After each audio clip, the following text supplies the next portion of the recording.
7 AD, Rome crowned a god who prayed only to himself.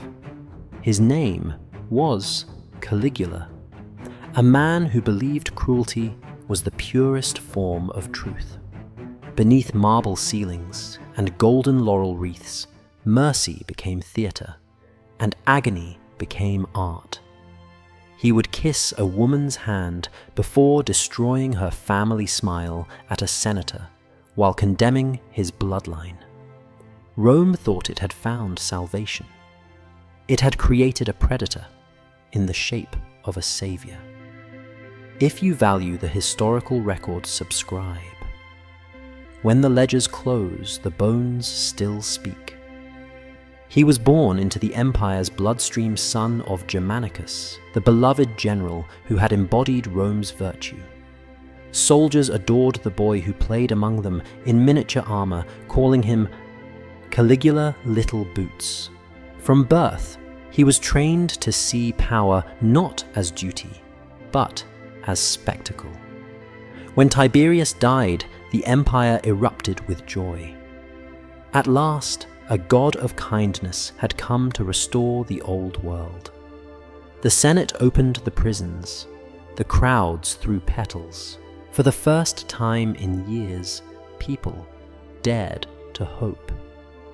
Caligula's kindness was the first act of his cruelty, a test to see how easily love could become obedience. He rewarded the loyal, then humiliated them in public. He elevated nobles, then stripped them bare before their peers. He turned intimacy into theatre, and faith into a trap. He did not just kill, he made death wait. He made for a last. Soon, the city realized the pattern. Every gift was poisoned, every embrace a performance. He would smile as men begged for mercy, pause just long enough for gratitude, and then order the blade. His genius was not madness, it was precision. He understood what Rome itself had forgotten, that an empire built on conquest needs cruelty to feel alive. At first, Rome called it rumor, just another emperor's indulgence exaggerated by jealous senators. But rumors in Caligula's Rome were not exaggerations. They were advance warnings. The Senate had always been the theatre of Rome's dignity. Marble floors, echoing with oratory, the air thick with legal precision. Yet, under Caligula, it became a different kind of stage. A place where silence was the only safe language. The emperor began summoning senators and their wives to the palace for consultations. These sessions often ended not in decrees, but in humiliation. Wives trembling were paraded before the ruler who now claimed divine rights over all mortal unions. The Senate's legal debates on marriage and morality were mocked in the most literal way possible by being physically inverted. Caligula would interrupt discussions on inheritance laws with jokes about whose wife was most beautiful or most obedient. The laughter that followed was forced mechanical, a sound manufactured under threat. For those who didn't laugh, the punishment was ruin, confiscation of property, exile, or disappearance. Rome's most powerful men discovered that law itself could be violated from the inside out, turned into a performance that mocked its own solemnity. In one recorded incident, he ordered the marriage of his loyal officer's wife, Ennia, to be annulled so that he himself could marry her for a night. When the officer protested, Caligula reminded him that imperial desire was a decree stronger than any Senate edict. It was not lust, it was law. This was the chilling innovation of his reign, the fusion of legality and desire. What had once been the empire's proudest invention, the codified law became the emperor's instrument of private gratification. Every forced union, every seized wife, every public insult was justified under the same principle that built Rome's greatness. The will of the sovereign was itself the law. Ancient sources describe his taunting tone during these humiliations. He would emerge from behind curtains at banquets mocking noblemen about their wives' performance. The laughter he demanded was more terrifying than any sword, because it was an oath of submission. Rome's men bowed deeper with each insult, proving that obedience was the only remaining virtue. The philosopher Seneca, who lived through this era, later wrote that tyranny begins where shame becomes entertainment. Caligula understood this perfectly. He weaponized shame, transforming the Senate from a council of rulers into a chorus of spectators. The men who once wrote laws now performed obedience in his theater of domination. In doing so, he discovered a profound political truth: to rule Rome, one must not only command its bodies, but also its definitions. If the emperor could redefine a marriage, redefine decency, redefine justice itself, then every act of cruelty became legally sanctified. The result was a new kind of governance, one that did not need armies to enforce compliance. It relied on humiliation. Every senator who endured his wife's violation in silence became part of the system's self-perpetuation. To resist was treason. To suffer quietly was proof of loyalty. Behind the spectacle of sexual excess lay a terrifying bureaucracy. Imperial scribes recorded the gifts and favors of women taken from noble houses, classifying them like property transfers. A wife could vanish into the palace one night and return legally diminished the next. The documents of empire reflected not the chaos of madness, but the precision of accounting. Even religion bent beneath this perversion of law. When Caligula declared himself the living Jupiter, divine marriage itself became his legal domain. He claimed the right to bless or desecrate any union under heaven. In the emperor's mind, Jupiter had many consorts. So too would he. His decrees on sacred chastity were written in the same ink as his private invitations. The line between divine authority and personal lust dissolved completely. For the people of Rome, this was not merely scandal, it was revelation. They saw that the empire's entire hierarchy built on law and ritual could be turned against them with a single command. Every system, marriage, property, religion, proved fragile once the ruler's desire entered the equation. Yet, there was something even darker beneath the political mechanics. Caligula's actions were not random cruelty. They were experiment tests to see how far Rome's conscience could bend before breaking. Each public violation was a question posed to the collective morality of the empire. Will you still obey? Will you still believe in the sanctity of law when the law itself become obscene?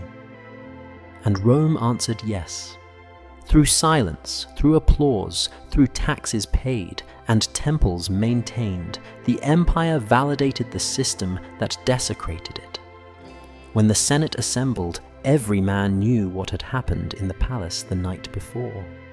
They signed decrees, adjusted budgets, and delivered speeches about divine favor. The machinery of state turned smoothly lubricated by fear. The Republic's corpse still moved, but only because humiliation had become the new form of governance. Caligula had proven something eternal, that domination need not rely on visible violence. When the law itself is corrupted, the body becomes its own prison. The marble pillars still gleamed, the city still prayed, but Rome's heartbeat had changed rhythm. Beneath the robes and rhetoric, every senator carried the knowledge that the next decree might strip him not only of power, but of dignity itself. If the law could be rewritten by desire, what would happen when desire demanded the sacred itself? By the second year of his reign, the lines between Caligula's private chambers and the administration of Rome had vanished. The palace was no longer a seat of government, it was a marketplace of flesh. Senators who once debated taxes now paid them in humiliation. Nobles arrived in ceremonial togas and left stripped of dignity their wives and daughters, renamed, catalogued, and priced like merchandise. The ancient chroniclers wrote of these events with trembling restraint. They called it Caligula's house of state. To the emperor it was efficiency. To the empire it was revelation. He had realized that the body could serve as both currency and message. What gold could not buy loyalty, fear, reverence, humiliation could. So he turned the palace into a brothel, not of secrecy, but of symbolism. Rooms once used for imperial councils became perfumed chambers. Marble corridors echoed not with footsteps of envoys, but with muffled sobs. Invitations were issued not as threats, but as duties. Wives of senators, noble matrons, even priestesses were ordered to serve guests in one of the divine Caesar, and they came. Because refusal meant treason. Coins clinked on polished marble as men of Rome's soldiers, merchants, even ambassadors were instructed to pay for entry. The money went to imperial coffers. Caligula's agents recorded every transaction, turning degradation into accounting. The empire's treasury, drained by endless games and monuments, found new liquidity through forced vice. It was taxation by body, an innovation Rome had never dared imagine. The emperor's motives, though, wrapped in madness, carried a cold logic. By erasing the boundary between public and private, he dismantled the last defense of Roman morality. There could be no virtue left to oppose him once every virtue had been sold under his roof. The symbolism was deliberate. Every man who entered the palace to pay for pleasure knew that he was also paying tribute. Every woman who served knew that her body was now part of the state's revenue. The humiliation was collective. Rome itself was being prostituted. Ancient sources describe senators watching their wives serve strangers, while the emperor stood laughing, tossing coins like blessings. When one nobleman wept openly, Caligula is said to have told him, "Why grieve, senator? You should thank me. Your household now serves Rome." It was not lust, it was governance. The brothel was bureaucracy, the bed a throne. He even issued tokens bearing his image, small bronze discs used for admission to the house of Jupiter. Archaeologists later found similar objects near Palatine Hill, marked with inscriptions suggesting regulated access. Each carried the emperor's profile, his smirk immortalized beside the word Divus, the divine. It was as if Rome's gods now stamped consent onto every act of defilement. Witnesses say that during these nights, Caligula would walk the corridors in disguise, a hooded spectator to his own spectacle. He would pause at doorways watching senators kneel not in debate but in submission, whispering prayers that were indistinguishable from moans. He wanted to see if power could survive its own degradation, and it did, because even this system worked. The treasury refilled,